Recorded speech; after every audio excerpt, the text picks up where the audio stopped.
Thank you for joining us this evening. I am a librarian at Detroit Public Library. We've had a very strong program with the League of Women Voters for over 18 months. I thought I deleted it, but I hadn't. We present on issues of concern to Michigan voters about 10 months to the year. You were brought into this program muted. Please put any questions in the chat. And Ruth Coolwine, one of our committee members, will gather the questions and ask them at the end of the presentation. We might be able to allow people to unmute at the end to ask questions directly if time allows. This presentation will be recorded, and the recording has already started. And it will be made available on DPL's and the Detroit League's websites. It takes a couple of weeks, I understand, to get our conversion done. Rebecca Islam, president of the League of Women Voters Detroit, will speak briefly about the League and the Detroit group. Hi, everyone. Good evening. My name is Rebecca Islam. I'm sorry I'm a little under the weather, so I sound a little stuffy. I'm Rebecca, once again, president of the League of Women Voters Detroit, and this is actually my first time attending one of these library events. So thank you for your partnership and doing this. The League of Women Voters, as many of you know, is a national organization whose mission is to really promote political responsibility through informed and active participants of citizens and government. You know, the League of Women Voters Detroit really carries that mission and is also a political grassroots network and membership organization that believes the freedom to vote is a nonpartisan issue. And for more than a century, we work to empower voters and defend our democracy. And as a women-led organization, we encourage everyone to take part in our democracy. And you will also see my virtual assistant back here, who also you know, you have to start them young on democracy. So we encourage everyone to take part in our democracy. And once again, we are a proud partner of these library convenings that take place. So thank you all for joining us. And I'm looking forward to our conversation tonight. Tonight, we welcome 3 speakers to talk about the roles of county commissioners and judges. Former County Commissioner Edna Bell and current County Commission Counsel Felicia Johnson will talk about the roles of county commissioners. Retiring Judge Debora Thomas addresses what to consider in selecting candidates for judge roles. Edna Bell served 10 years as a Wayne County Commissioner. She served 10 years as Detroit School Board member. She retired from Michigan Bell Telephone Company, and she served 3 years as CEO of the Travelers Aid Society. She served as chair of the District 14 Democratic District. Yes. Yeah, okay, thank you. She currently serves as chair of the City of Government Civil Service Commission. She serves on several nonprofit boards and volunteers on several community programs, on several community organizations. Felicia O. Johnson is a seasoned professional with 20 years of experience in municipal law. She is the chief legal advisor to the Wayne County Commission. Before joining the County Commission, she worked for the Wayne County Department of Corporation Counsel for 5 years. Felicia's experience includes drafting local ordinances and resolutions, contract drafting and review, budget and audit matters, procurement and compliance issues, personnel matters, and civil litigation. Felicia has served on the board of directors for the State Bar of Michigan, the State Bar of Michigan Young Lawyers section. She was the chair. the Detroit Metropolitan Bar Association, and Campfire, Southeast Michigan. She served on the State Bar of Michigan's District H Character Fitness Committee and is a member of several local bar associations. These roles have afforded her the opportunity to create programs that address the needs of the community, including providing legal services, food and clothing to low-income communities, providing educational and social opportunities to lawyers. She was born and raised in the city of Detroit. She is a faithful servant of God and active member of her church. She is a graduate of Thomas M. Cooley Law School, cum laude, and Eastern Michigan University. She believes that by giving back to those less fortunate, she can change the community one person at a time. And the third guest is Debora Thomas. It is Debora Thomas. Thank you. She served on the Third Circuit State of Michigan for over 26 years. During her tenure, she has worked tirelessly to improve the justice system in Wayne County so that it is fair, impartial, and works for all our citizens. One of the many things she initiated and worked to make juries more representative of the population so that defendants would be judged by a jury of their peers as outlined in the law. She has more recently been working to give past offenders another chance by initiating expungement programs.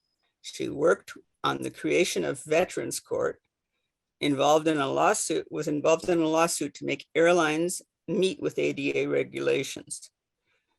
Thomas Law, she has received numerous awards, is a member of various organizations. She is a scholar, a mother of 5,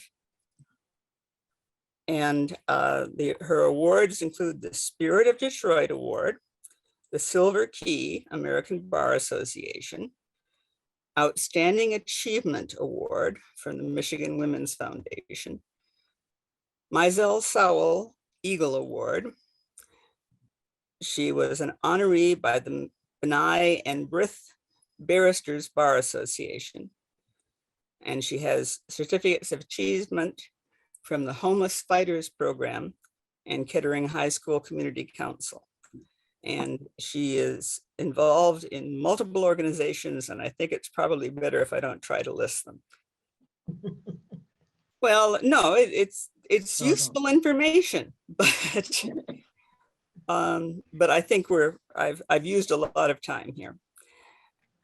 So we will begin with Edna Bell. All right. Good evening, everyone. I am just honored to be with you this evening. You've heard a few things about me and my past and my life and all that kind of good stuff. But I must say that my first job when I was in college was at the public library. So it's just libraries are great things. That was my first job at Knapp Branch Library on the corner of Conant and Davison. Very first job. And what I didn't say in the bio that I sent was the most important thing about me are my 2 wonderful daughters, Alicia Bell and Sonia Bell Johnson. And second to them, and probably first now, are my 3 wonderful grandchildren, Grant, Morgan, and Cranston, who, oh my goodness, are all in high school now. I can't believe it. But thank you so much for inviting me to come and talk about commissioners. Before I talk a lot about commissioners, just a little bit about Wayne County, so that people have just a feel of what Wayne County is and the magnitude of Wayne County. 1.7 million people in Wayne County as of the last census in 2020. 43 different cities and municipalities. 673 square miles, including about 12 or 15 square miles of water in that. So it is huge. It's the 19th largest county in the nation. When I became a county commissioner back in the early 1990s, it actually was the 8th largest county in the nation. So unfortunately, because we've lost population and other places have gained, we are now 19th, but still 19 in the nation out of hundreds and hundreds of counties is absolutely significant. Okay, county commissioners. County has not always had what we could know as county commissioners today. The county commission force that we see today was just created in 1981, 83, when the charter amendment was enacted and voted on in Wayne County. Prior to that time, there were 27 commissioners. They were called road commissioners because the only thing that existed at that time was the Wayne County Road Commission. As of the charter change in 1981, 83 timeframe, it became the Wayne County Commission that encompassed the roads and all of the administrative offices you see now and we know as the Wayne County Commission. But prior to the 1981, 1983 timeframe, it was the Wayne County Road Commission that handled business in Wayne County. There are now 15 county commissioners, and they represent the 43 different state or municipalities in Wayne County. Each of them has approximately the same number of people. So each time there is a census, that number changes, but each one of them has somewhere in the neighborhood of about 110,000 people. And that is done, as we know, by the infamous redistricting plans that have gone on over the last year or so. But each county commissioner has approximately the same number of residents that they represent. County commissioners are to Wayne County what city council persons are to Detroit. And that's how I explain it to most people because you can't figure out what a county commissioner does. Well, if you know what a city council person does for Detroit, then you know what county commissioners do for Wayne County. Same job, different title. The county commissioners approve the budget, which is their most important job. As a matter of fact, they are in the process of approving that budget right now. And so they are in deep thought, deep meetings and all sorts of things, putting together a budget that will take them through next year. The budget year ends at the end of September for the county. And so that's their major function, is to approve that budget. That budget represents the courts, the jails, the treasurer's office, the clerk's office, the five different elected officials for Wayne County. So that budget includes all of those budgets for all of those elected officials. And so county commissioners have that responsibility. In addition, they have committee responsibilities, and there are about 8 or 9, and I'm sure Felicia will be able to tell me what the real number is, but 8 or 9 different standing committees that commissioners have. Those committees are how the commission functions, by committee. I think probably the most important ones would be Ways and Means. That's where the money is. Of course, money runs the world, and particularly as it relates to what happens in Wayne County, the Ways and Means Commission, and of course the Audit Committee that monitors what the Ways and Means Committee does, and everybody else as it relates to the dollars that Wayne County has. But I think a close second is the Health and Human Services Committee. Because for me, health and human services, if you don't have a healthy environment, a healthy community, your community really is not going to survive a long, long time. So health and human services is probably, I think, my second most important committee besides Ways and Means on the commission. There's the Veterans and Seniors Committee. And now that I'm a senior, I think that's probably a very, very important committee to have. So we want to make sure that the Veterans and the Senior Committee gets what it needs and functions very, very well. But in addition to that, the Public Safety Committee. And the Public Safety Committee is the committee, obviously, as it says, it monitors public safety. That would be the Sheriff's Department. That would be the jails, along with courts. As you know, we're building a new jail that should be open sometime, I'm sure, in the next 6, 8, 10 months. if not sooner. But public safety is a big deal, particularly in Wayne County, particularly as we look at what's going on in our entire nation, as we talk about how we keep our citizens safe. But health and human services and public safety, I think, go hand in hand, because a big part of what happens in our community has to do with mental health. Mental health, unfortunately, drives a lot of our public safety decisions. And so as we look at mental health in the Health and Human Services Department, those things kind of go hand in hand. So it's important that we continue to look at how mental health committee, public safety committee, and of course, the Ways and Means Committee, the finance, where the money is, all play a part in making our county a great county. There's some other committees that I won't talk all about, but I think I've mentioned the big ones. But you also need to know that there are special committees that the commission chair has the ability to assign. And those committees come up as the situations arise. One of them, there is a youth committee, which I think is great, that we've got young people that can be on a committee that can help advise commissioners on what their thoughts are. There's a women's commission that has been established that women can have input into what goes on at the commission level. And so those things, I think, drive commissioners, but commissioners are the community liaisons to Wayne County government. They are out there attending meetings, talking to constituents, listening to constituents, and making changes based on what those constituents have to say. And so as we think about what commissioners do, commissioners are really community relations advocates. There are people that are out there that are trying to do the best they can with what they have to make sure that their citizenry is a healthy citizenry, a safe citizenry, and a citizenry that's educated in all aspects of life. And so I'm going to stop there. And if there are any questions, they can put them in the chat and I'll be happy to answer.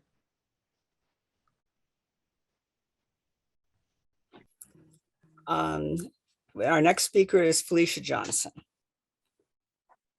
Good evening, everyone. My name is Felicia Johnson again, and I am the attorney for the County Commission. And I am here to discuss with you the role of the County Commission in government and also the responsibilities and duties of the County Commission. And I am going to share my screen and go through a very brief slide presentation. The Honorable Edna Bell has covered most of this, so I will skim over some topics so that we can save time. But I am here today to talk to you about the role of County Commission in government and the duties and responsibilities of the County Commission. Now, to understand the role and duties of a legislative body, that really depends on the structure of county government. And there are three different forms of structure within the state of Michigan. There are charter counties that have both an elected board of commissioners and a CEO. There are optional unified forms of government that have both commissioners and a CEO. And then there are general law counties. Those are the counties that have not adopted a special form of county government. And out of the 83 counties in Michigan, 79, so that's 79 are general law, 2 are charter counties, and 2 are optional unified forms of government. Wayne County is a charter county. It's a charter county, and its organizational structure is 2 forms. It has an executive branch and a legislative branch. And all of the powers of the county are divided between those 2 branches. There is not a third branch of county government. The judicial branch is a part of the Michigan Supreme Court. So while the county is required to fund the judicial branch, they are actually not a part of county government. So in a charter county, again, there's an elected CEO. The elected CEO is elected countywide. So he is elected at large throughout the entire county. That CEO is responsible for all of the executive administrative powers. They run the day-to-day operations of the county. They administer contracts, they enforce ordinances, and they have direct oversight over county departments. We also have other countywide elected officials such as the prosecutor, treasurer, register of deeds, and county clerk. Now they run their own departments. They are not, those departments are run by those elected officials, not the CEO, and their powers are governed by statute. But the County Commission is the legislative branch of county government. As indicated, there are 15 county commissioners. Those county commissioners are elected by 15 different geographic districts. And as indicated, those districts are based on the census. This election in November will actually elect commissioners to different districts. So the different districts are here. You probably can't really tell from the map, but these commissioners will actually represent different districts coming in January because the districts changed based on the last census. Each district is approximately 121,000 people. Now, that is not an exact number because some districts have less, some districts have more, but approximately 120,000 people are in each district. That means that these commissioners are the direct representatives in county government to the people. They live in the districts. They are the citizens' connection to county government and county resources. So unlike the CEO who's elected countywide, commissioners again are elected by districts. They live in those districts and they are the community's direct connection to county government. Commissioners serve 2-year terms. And this upcoming November, they'll be elected for a 2-year term, beginning with the 24 election, which begins in, the term begins in January of 25, that will change to 4-year terms. But when we talk about the county commission, so they're a public body, they have all the legislative powers of the county. Their primary responsibilities and powers are to approve a budget. The county has a $1.7 billion budget. They also enact all of the local laws and they approve all of the contracts. And we approve hundreds of contracts every year. So when you think about the role of a county commission, think about every contract that comes through the county. The only way the county can do any service or procure any good is through a contract. All of those contracts are subject to the review and approval of the county commission. When you think about any function in government, whether that's a health function, whether that's improving a road, whether that is improving a park, whether that is an environmental issue, they all require funding. Even hiring personnel for the various departments require funding. Though that funding can only be spent if it's appropriated in the budget by the county commission. So the county commission oversees all of the money for the county and all of the contracts. And that is a significant undertaking for a county of this size. And they do that through committees. And I won't go through all of the various committees because they've already been mentioned, but there are 8 standing committees. Each committee has its own different responsibilities. And what happens is that every other week, so twice a month, commissioners meet in committees, and there are 5 to 7 commissioners on every committee. They meet, departments come before the committee. The departments say, you know, we have a contract and we want to do repair a certain road. We have a contract with this community and we want to help improve their park. We have a contract and we want to increase health inspections for local restaurants. They come before these committees. They answer all of the questions of the commissioners. The commissioners have an opportunity to dig deep into any issue. And then it's at that point that the commissioners decide if they do or don't like a program. They express their opinions. They make sure that the needs of the communities are addressed through their questions in those committees. And only when those committees are satisfied, those items move forward to the full commission for final consideration. And so it takes, on this slide, it showed you that it takes a minimum of 8 votes and sometimes 10 votes of all commissioners in order to get something passed. So it moves from committee to the full commission. And then once it's approved, then it's authorized. And only when it's approved can the CEO go out and actually execute a contract and perform a service or spend money. It's only after they get approval of the county commission that they can perform a service or expend funds.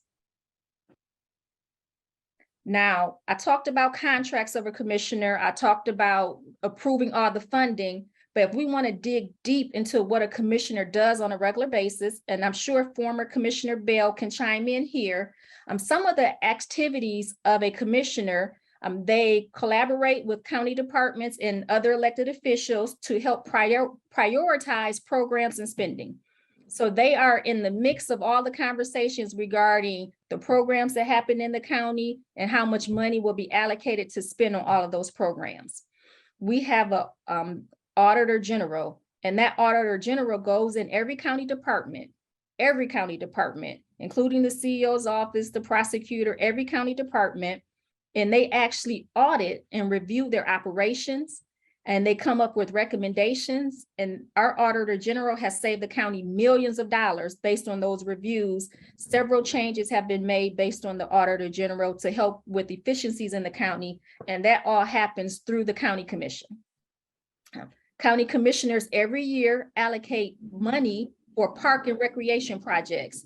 So if you're in a district and you have a county commissioner and you have a local park and your park is in need of repair, in need of upgrade, because you want the kids to have someplace to go after school or during the weekends, then you talk to your county commissioner, and your county commissioner has the ability to allocate money to assist with local parks within your district. County commissioners also advocate on the state and federal level for funding for road projects. So while the county has its own funding and it gets funding from the state for certain roads, when we have big road projects, like they had one downriver for a railroad crossing that they have been trying to do for years, the county was a part of that discussion, and commissioners were a part of that discussion and helping to secure federal and state funding to get that road crossing and that road grade funded so that they can get those road repairs. They also advocate for certain positions with regards to legislation and issues that are happening on the state and federal level, just looking out for the interests of their district and the county. So they do engage state and local, state and federal government with regards to issues on behalf of the county. They work closely with the local cities and townships that they represent to help address issues in their communities. They assist community groups. When you have an issue in your community that you need assistance with, you reach out to your local county commissioner and they'll try to assist you. They assist constituents and citizens. So if a citizen is having an issue with a grass not being cut on a particular street, some type of pothole issue or road issue within their communities, then you reach out to your county commissioner. Again, your county commissioner is your direct connection to resources in county government, and that commissioner will be able to connect you to the roads department or the parks department or the health department or someone within local county government that can help you address your issue. If it's an issue that's not handled by the county, then they can try to help you connect with someone within your local city or township government to, again, assist you with getting those issues resolved. And they also organize events for the benefit of the community, whether it's a senior cleanup day in the fall. They've cleaned up the Rouge River and had voluntary cleanup events such as that and other events that they do. So that it really is the role of a county commissioner. They are, again, the citizens' direct connection to county government. They are your direct representative. They live in your district. They are there to look out for the interests of your community and to advocate on your behalf. So while there is a $1.7 billion budget, you can imagine all of the issues throughout the county can't be funded every year. And that's why you contact your local commissioner, and they're there to advocate for you to try to get the funding to help get those issues in your community addressed. There are several ways to contact the commission, whether you come down to a meeting, whether you Zoom into a meeting, whether you go into the waynecounty.com and you contact your commissioner directly. There's a citizen guide that we have that the commission updates every year that kind of breaks down the role of county government in the various departments and give you numbers for each different department to contact. And then we are on Facebook and YouTube. So there are numerous ways to, again, reach out to your county commission, and the county commission is there as your direct representative to assist you with in your community with county government access as far as departments, funding, and getting things taken care of in your particular districts. Thank you. At this point, we'd like to introduce Judge Debora Thomas. Good evening. Good evening. Thank you for inviting me to part of the program. I want to clear up one thing. I am still a sitting judge, and I anticipate I will be on the bench for at least 2 more years. My current term does not end for another 2 years, so I am not currently retired. Although I will say I am somewhat looking forward to retirement. I am going to talk about voting for judges, things that you may consider when making a selection and how that process works. It's important that you understand that the judges are elected on a separate portion of the ballot. We do not list by political affiliation. So if you're going to vote for a judge, and I hope everyone is, you have to go to that portion of the ballot that is labeled non-partisan. We are found under the caption of the non-partisan candidate. Various judges do various jobs, and our authority, our jurisdiction varies as well. So I'm going to go through that quickly, and I'll start from the top. We have our state Supreme Court. Those are judges who are elected statewide. That is our appellate court, and the justices on the state Supreme Court are responsible for the administration of all of the courts. We do have the state commissioner, the board of commissioners, or which is like our administrative daily activity, but the rules and things of this nature, those are governed by the Michigan Supreme Court justices. So we have 2 positions that are up for election this year, and everyone throughout the state has an opportunity to vote because their authority with the laws that they interpret, the rules that they set for the courts are applied throughout the state. They hear cases that are coming up from the lower courts in terms of people appealing. That is our highest state appellate court. There's a court between them and the trial court. That's our Court of Appeals. And our Court of Appeals is divided into districts. And I believe we have 4 districts now. Detroit, Wayne County, where I sit, is in the 1st district. And so those districts were decided by the legislature in terms of drawing the district line. And I would just have to refer you to the court's website because there's really no rhyme or reason based in logic that I can really give you for the lines, all right? The 1st district, Wayne County, goes down towards Hillsdale and comes back up at Kalamazoo. So, but those are by district. The Court of Appeals for Michigan, when a case has been tried or a person has taken a plea, if they are in disagreement and they want it reviewed, if they think they have an issue, they go to the Court of Appeals. That's the first stop. That's usually done by written brief, arguments by the attorneys. The court will look at the transcript from the lower court and then will make its decision. The next level down is our circuit courts. And that's where I sit. And the circuit courts are generally county courts in some of our more rural areas, northern Michigan, western Michigan. You may find that a circuit court includes more than one county. But the circuit court is the highest trial court for Michigan. So, and with the types of things that the judges hear in the circuit court vary from civil matters greater than $25,000 in dispute. That's usually medical malpractice, slip and fall, auto accidents types of cases. The circuit court has jurisdiction or authority over the vast majority of family matters. That would include divorce, custody, child support, things of that nature. We also have authority over felony criminal matters. And a felony in Michigan is defined by any case for which, upon conviction, you can be sentenced to a year and a day.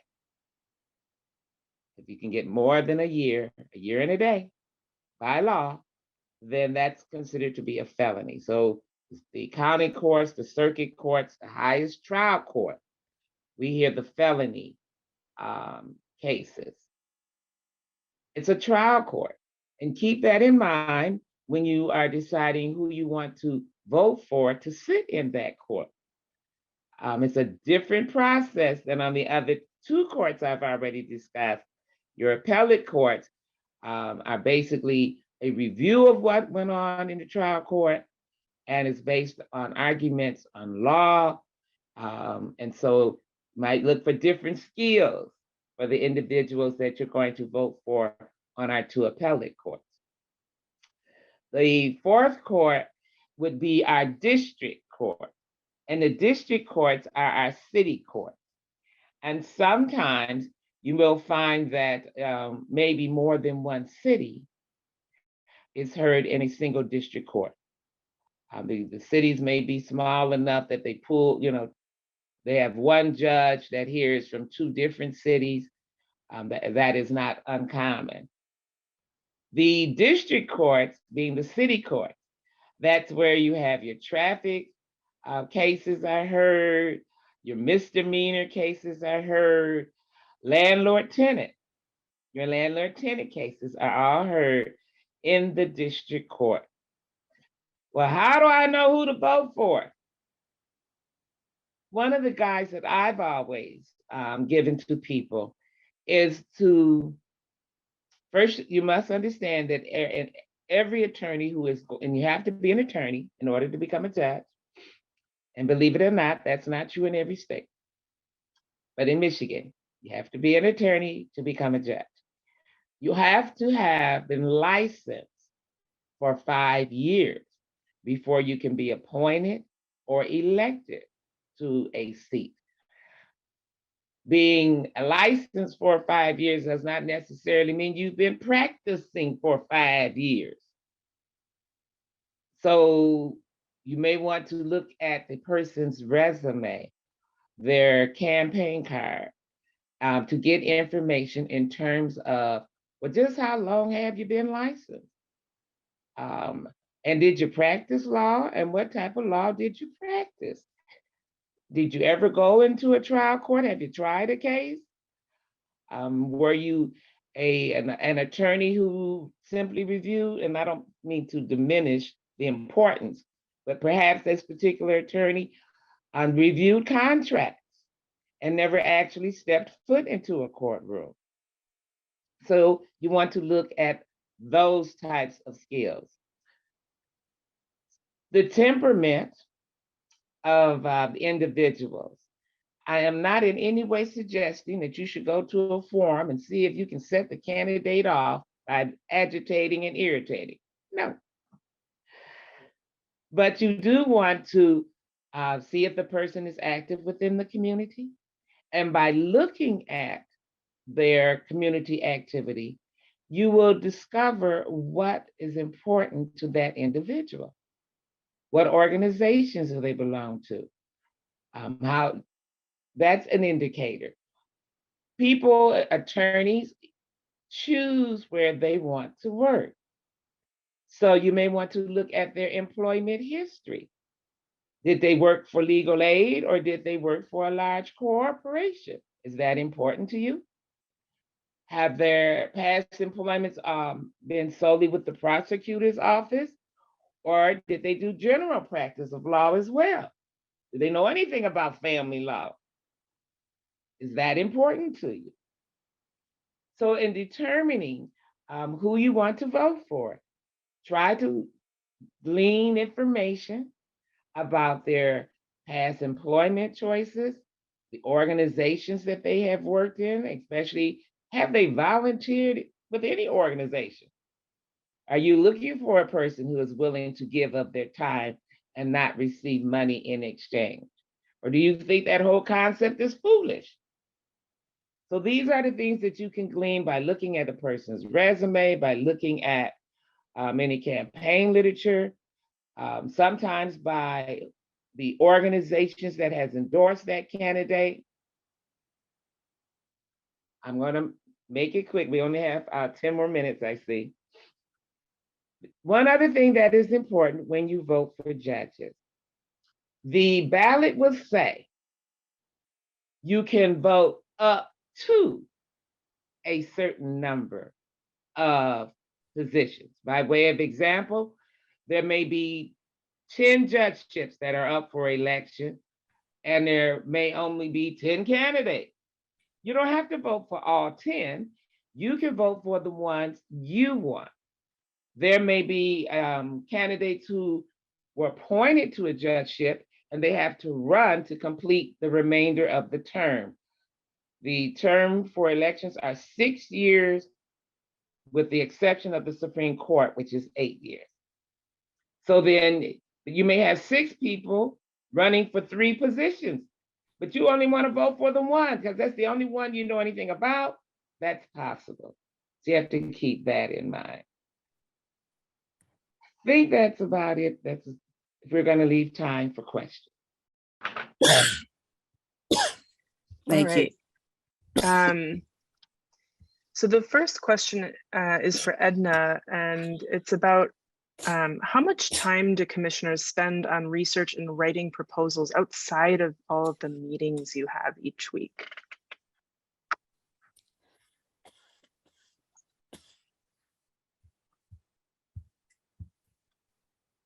It depends on what the proposal is, but they spend lots and lots of time. Much of the time they spend in the community, hearing from constituents about what they think about certain issues, because that helps them determine how they're going to craft some of those initiatives that they have. But they spend lots of time, depending on what the issues are, talking to community people, talking to staff, talking to legal people, and all of those kinds of things to determine, first of all, if the proposal is legal. Secondly, can it be funded? and third of all, can they get 8 votes? The magic number on the commission is 8. So in order to get anything done, you need to have 8 other people or 7 other people who agree with your position. Thanks, Edna. I have a question maybe for Felicia. How are the commissioner districts divided up? Who does the dividing of where the commission districts are? And are there ever at-large commissioners? So there is a Wayne County Apportionment Commission that is established by statute. They meet again after the census every 10 years to review the census data. And based on that data, they divide the county into 15 districts. Now, members of the public are welcome to submit their own proposed district maps. Usually they do get proposals.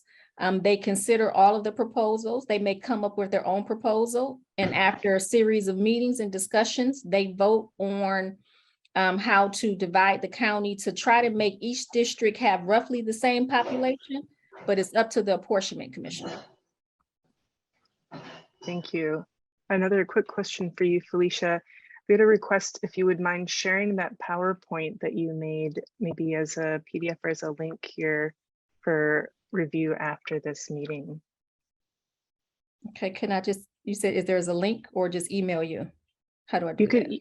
yeah, you could email Jennifer and Jennifer can forward it to everyone who's a participant today. And Okay. or if you have a file that you can upload in the chat, I think that might also work, but yeah. Okay, well, I'll try to upload, but I can't promise. Okay, no worries. How about No email? Email always works. Exactly. Edna, back to you. How much interaction do you have with city or municipal governments? How much crossover is there between the county and the municipalities within it?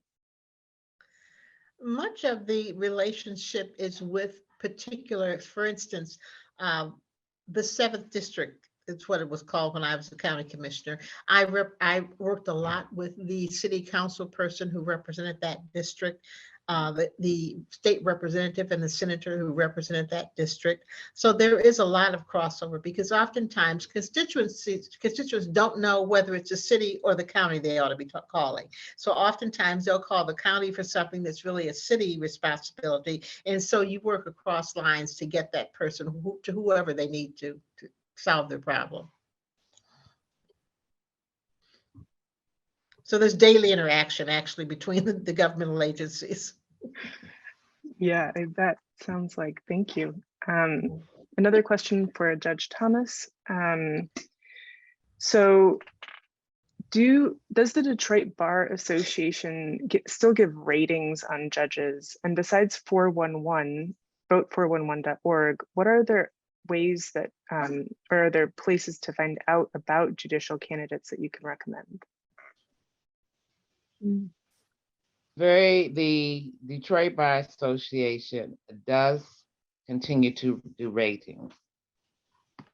When the judges are seeking re-election and they are not contested, there are 20 positions, all 20 positions are seeking re-election.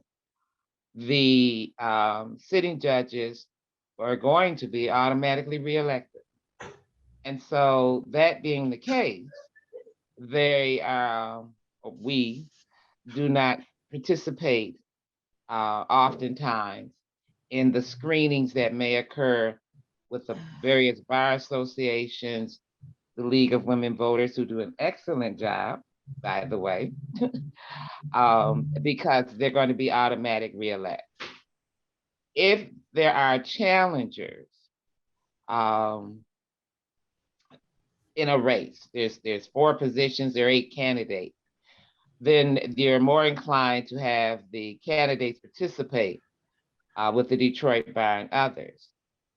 Sometimes the candidates will not participate with a particular organization or association, and it has become a more common practice. And it's sometimes related by way of example. The first time I ran for the circuit court, I was, I believe, rated well qualified. 2 years later, I was running against the sitting judges, something that had never been done in Michigan history before, countywide, which was very much frowned upon. I was going against the grain, and my rating dropped to qualified. So when you see this type of thing and other candidates see that the ratings are sometimes more influenced by politics, there's a drop off of participation. And that's just being blatantly honest. That's why if you talk to attorneys, that's another way that you can get good information about a candidate. If you have a friend that's an attorney, you have a family member, if you've used an attorney in the past, you can always ask that attorney what their experience has been, either before the judge or working with an attorney who is seeking to become a judge. And that's another way of getting information about the candidate. Thank you. Another question quickly for you, Judge Thomas. Do all those levels of the courts that you've talked about get elected? Do we vote on all of those? You mentioned some instances where people are appointed. Can you clarify a little on that? When there is a vacancy, when a vacancy occurs during a judge's term of election, there was a news release yesterday that the chief judge for the Michigan Supreme Court, Justice McCormick, is retiring. Now, she's in her third year, I believe, currently of an 8-year term. So she's going to retire by the end of the year. The governor will pick someone to fill that vacancy, to do that job. The person that the governor picks will have to run the next general election to keep that job. So sometimes people retire, sometimes they reach their demise, sometimes they're promoted. And so a vacancy will occur in the middle of a judge's term, and the governor makes that appointment to fill that vacancy. But the people get the final word when it's time to run to keep the seat. That's when the people have the final word. Thank you. And then back to maybe Edna or Felicia, does the county executive, that CEO that was mentioned, do more of that inner city and county collaboration that you were talking about, or does it really make it to each of our representative commissioners? The county executive doesn't do any more, any less than the county commissioners do. As a matter of fact, the commissioners may do more simply because there are 15 of them, and they each interact with the 43 different cities and municipalities that make up Wayne County. So they all do their fair share of interacting with inner city and county collaboration. Thank you. That's all the questions I've seen in the chat. If anyone else has a question that they'd like to ask directly to our presenters, maybe they can unmute and ask. We can make that possible. I think, given the way Zoom is acting tonight, maybe not. You should have the ability to ask directly if you have a question. I do. Thank you. I just wondered if Ms. Bell could tell us, I heard her earlier this month or last month on a radio program, and I know she has that. I found it very interesting. I forgot what the discussion was I thought some government official or something, but I learned a lot if I could just remember it, of course. But anyway, could you just tell us what your radio program is and when it is on? Absolutely. It's called the Community Bell Show. It's on Mondays at 4 o'clock.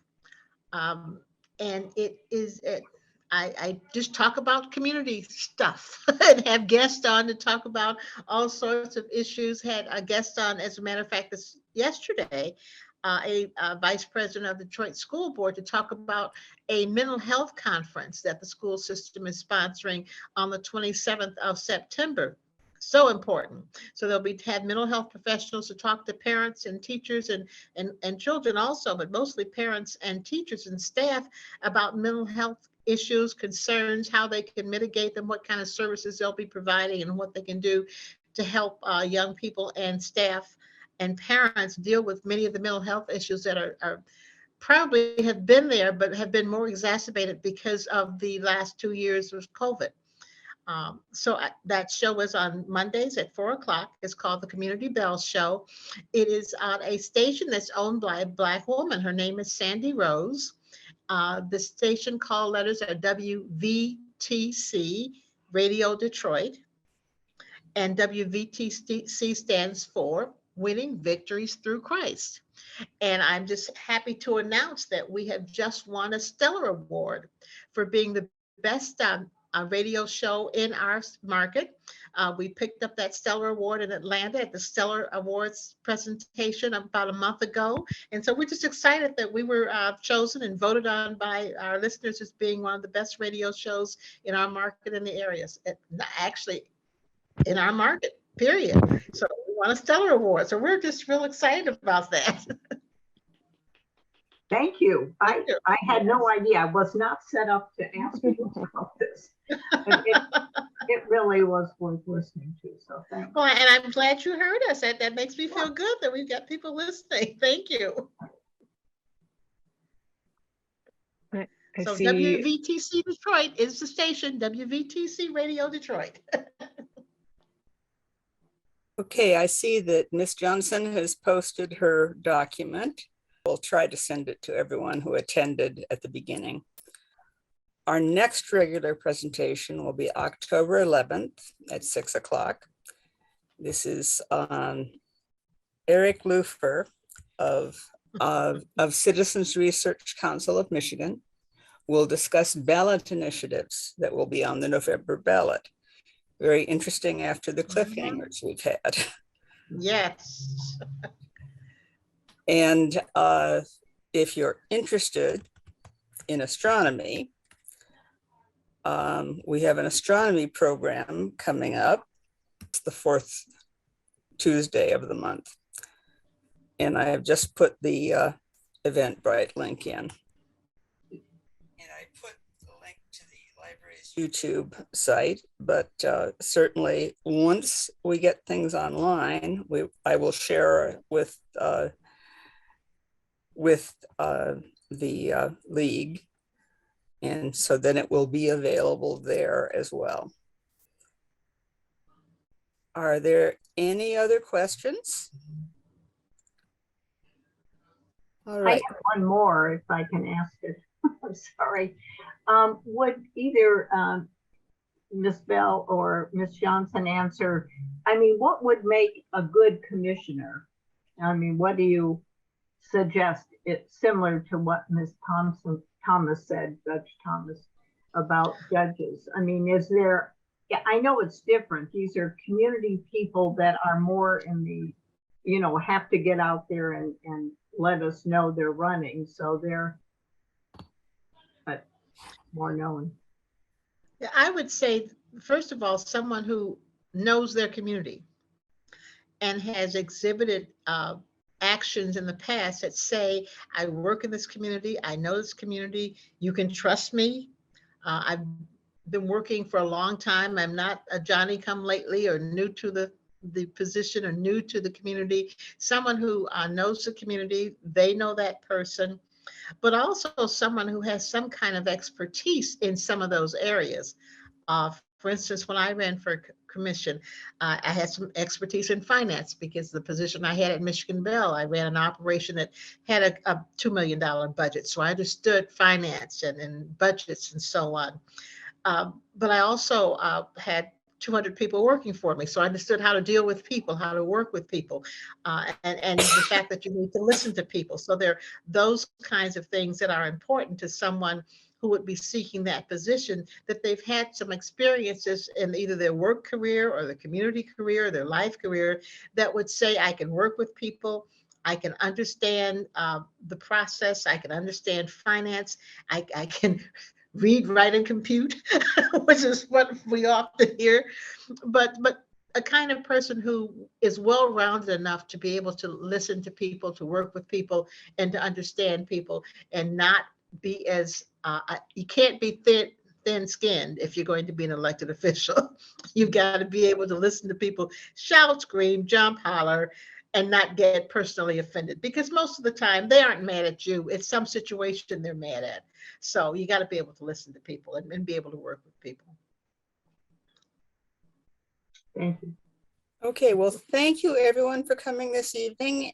And it will take a couple of weeks before the recording is available on the library's website, but it will be, and the league will have it later.